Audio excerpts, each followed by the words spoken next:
Hash brown, luto tayo. Hello everyone, good evening. Baka kala nyo, ginawa ko yan. Binili ko lang yan ha, sa may supermarket dyan sa Robinson. Tapos isinalang ko lang naman yan dyan sa oven namin. Hindi naman di kuryente ang oven ko, kaya okay lang. Tapos sinunod ko lang kung ano yung instruction dun sa label niya para magawa. So, pag makikita mo siyang luto na kapag naging golden brown. Tapos masarap siya dahil lang alam mo yung lasa niya ay medyo nag-dry nga lang siya. Siyempre, natagalan kasi sa freezer yung aking hash brown. Siguro nga ganun kapag medyo natatagalan sa freezer. Kasi walang alam mo yung temperature ng freezer natin, isang lang yan eh. Di katulad sa mga supermarket, merong certain temperature para sa mga ganyang pagkain.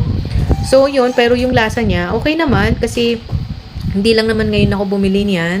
Bali yan kasi matagal ng video to, kaya nga ngayon ko lang share kasi magbubura na ako sa cellphone ko para sa memory ko mabawasan naman. So, tingin ko pwede rin ito sa mga pan, yung non-stick pan. Tapos mahinang apoy lang. Okay na yan. Parang ka lang, nagto-toast ng tinapay. Ganun lang.